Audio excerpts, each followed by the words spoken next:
नमस्कार दोस्तों, मैं हूँ शिवांगी और मैं अपने चैनल संदीप शिवांगी चौहान में आप सभी का स्वागत करती हूँ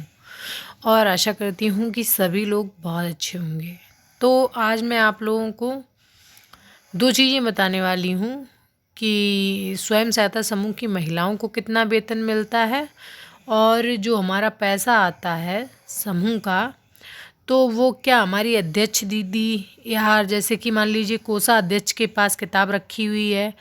तो वो अकेली जाकर के बैंक से पैसे निकाल सकती हैं या नहीं। तो अगर आप लोगों को आज का वीडियो मेरा पसंद आता है तो इसको लाइक कीजिए, चैनल पे नए हैं तो सब्सक्राइब कर लीजिए और जो लोग नए समूह से जुड़ रहे हैं तो आप लोग अगर मेरे चैनल से पुराने जुड़े हुए हैं तो उन लोगों के साथ मेरा वीडियो शेयर कीजिए। तो चलिए वीडियो स्टार्ट करते हैं। तो देखिए इतना कि ये चीज़ तो सभी जानने लग गए हैं अब कि समूह में सिर्फ जो महिलाएं किसी पद पे हैं उनको ही वेतन मिलता है और जो सदस्य के तौर पर जुड़ी हुई हैं उन महिलाओं को वेतन नहीं मिलता है। और जो महिलाएं सदस्य के तौर पे जुड़ी हुई हैं और अगर वो महिलाएं किसी पद के लिए से उन्होंने आवेदन किया और उनका जॉब लग गया, ठीक है, एसएचजी में, तो उनको फिर वेतन मिलने लग जाएगा क्योंकि उन्होंने अपना यानी एक कार्य खुद ही चुन लिया समूह से जुड़ करके। ठीक है, तो ये चीज़ क्लियर हुई आप लोगों की। अब हमने जो दूसरी बात है उस पर कई दीदियाँ कमेंट करती रहती हैं और कई जगहों पर इस चीज़ को लेकर के झगड़ा भी हो जाता है, तो ये चीज़ आज क्लियर करते हैं। तो देखिए सबसे पहले मैं बताती हूँ कि समूह में हमें 10, 12, 15 लोगों तक को जोड़ना होता है एक समूह में। ठीक है, तो फिर उसमें से हम लोग खुद ही उन 3 दीदियों को तय करते हैं जो हमें लगता है कि हाँ इन 15 दीदियों की या 10 दीदियों की जिम्मेदारी ये 3 दीदियाँ ले लेंगी और जो कहीं आने जाने का काम होगा तो ये 3 दीदियाँ जो हैं हमारी वो समझदार हैं और ये दीदियाँ बाहर आ जा कर के इन कार्यों को कर लेंगी। जो कि समूह के जो और सीनियर लोग हैं बीएमएम, बीआरपी, समूह सखी, वो बताएंगे तो ये 3 दीदियाँ वो कार्य कर लेंगी। तो इसको ध्यान में रखते हुए हमने उन तीनों दीदियों को चुना है। ठीक है, और पैसा निकालने की बात रही तो देखिए जब 3 लोगों का हर चीज़ में बराबर योगदान है तो पहली बात तो ये है बिना समूह के जब तक 10 मेंबर हैं या 15, 20 जितने भी हैं, 10, 15, 12, अगर उन सभी सदस्यों के ना होते हुए ये मीटिंग कर लेती हैं और जाकर के तीनों लोग पैसे निकाल रही हैं, तो ये मान लीजिए कभी कोई समस्या थी तो उसमें आप लोगों ने निकाल लिया तो कोई बात नहीं है, लेकिन अगर बिना 10 दीदियों की सहमति से दीदियां पैसे निकाल लेती हैं तो इसके लिए आप लोग शिकायत कर सकते हैं और इस पर कार्यवाही भी होगी। अब दीदियां कहती हैं कि दीदी किताब तो कोषाध्यक्ष के पास रखी हुई है तो क्या वो अकेली जा कर के पैसे निकाल सकती हैं? तो देखिए इसका आंसर ये है कि जो हमारे बैंक वाले हैं, जैसे कि बैंक वाले ही लोग जो हैं वो हमें पैसा देते हैं, तो देखिए वो कभी भी ऐसा नहीं करते हैं कि 2 या 1 सदस्य जाकर के पैसा निकाल ले। भले ही अगर हम ये कहते हैं कि उन दीदी की तबीयत ख़राब है या वो किसी कारणवश नहीं आ पाई तो वो कहते हैं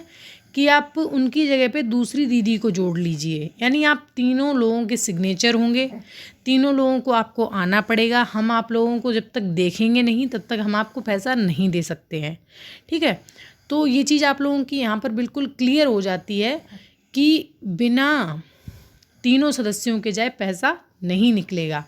और अगर आपको कोई मान लीजिए अकस्मात ज़रूरत पड़ गई है और आप लोगों को पैसा निकालना है तो उसकी जगह पे आप लोग तुरंत ही एक कार्यवाही लिखें और उसको ब्लैक में दे दीजिए और ब्लैक वाले जब वहाँ पे चेंज कर देंगे कंप्यूटर में तो फिर आप आकर के अपने बैंक में चेंज करवा लीजिए और दूसरी सदस्य को जोड़ करके आप लोग पैसे निकाल सकते हैं। ठीक है, अब इसमें बात करते हैं पैसे जमा करने की। ठीक है, तो कि दीदी कई बार ये झगड़ा भी हो जाता है कि दीदी हमने यानी हम कोषा अध्यक्ष थे या हम सचिव थे तो हमें ना ले जा करके अध्यक्ष दीदी अकेले ही रुपए जमा कराएं। तो देखिए अगर आपने आज 28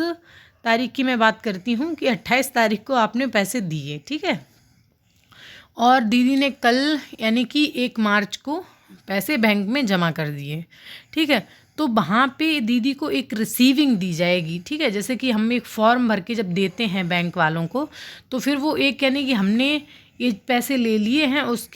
उसमें यानी उसके बदले में बोलेंगे तो वहाँ से हमें एक पर्ची मिलती है छोटी सी, ठीक है। तो वो आकर के आपको अपने रजिस्टर में लगानी है, ठीक है। कि हमने दीदी, अगर आपने हमें 28 को पैसे दिए थे फरवरी में, तो हमने 1 मार्च को ही जाकर के पैसा जमा कर दिया, तो वो सभी लोग देख लेंगे उसको कि हाँ पैसा तो दीदी ने दूसरे ही दिन जा कर के जमा कर दिया।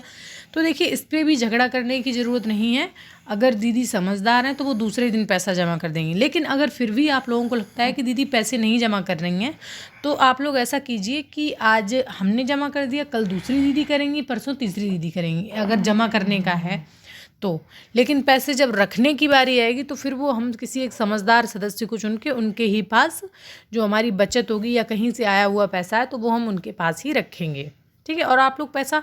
थोड़ा सा अपने पास रखिए और थोड़ा बैंक में ही रहने दीजिए, क्योंकि बैंक में पैसा ज़्यादा सेफ भी है और उस पर आपको वहाँ पे ब्याज मिलेगा। घर में रखे हुए पैसे पर आपको कोई ब्याज नहीं मिलेगा, ठीक है। और अगर आप लोगों को जैसे लगता है कि पैसा बटा हुआ है, तो ये और भी अच्छी बात है, क्योंकि वहाँ से और भी ज़्यादा ब्याज आएगा, ठीक है। तो आज अगर मैं बहुत सारी बातें बताने के लिए तो इसमें बहुत सारी बता सकती हूँ, लेकिन आज के लिए वीडियो इतना ही रखते हैं, क्योंकि फिर वीडियो बहुत बड़ा हो जाता है। तो अगर आप लोगों को वीडियो पसंद आए तो इसको लाइक कीजिए, और अगर चैनल पे नए हैं तो सब्सक्राइब कर लीजिए। और ये वीडियो देख कर के आप लोगों के मन में जो भी क्वेश्चन आए आप लोग कमेंट कीजिए, जिससे कि मैं आप लोगों को जो सही बातें हैं और जो समूह के बारे में सही जानकारियां हैं वो आपको दे पाऊँ, ठीक है। तो आपने जो मेरा आंगनवाड़ी वाला वीडियो देखा, उस पर आप लोगों ने काफ़ी यानी उसको सपोर्ट भी किया, और काफ़ी अच्छे अच्छे दीदियों ने कमेंट भी किए। मुझे ये चीज़ बहुत अच्छी लगी। तो दीदी आप लोग ज़रूर कमेंट किया करो, जिससे कि मुझे भी अच्छा लगे और प्रेरणा मिले कि मैं आगे और भी अच्छे वीडियो बना पाऊँ। तो आज के लिए इतना ही, और मेरा वीडियो देखने के लिए आप सभी का बहुत बहुत धन्यवाद।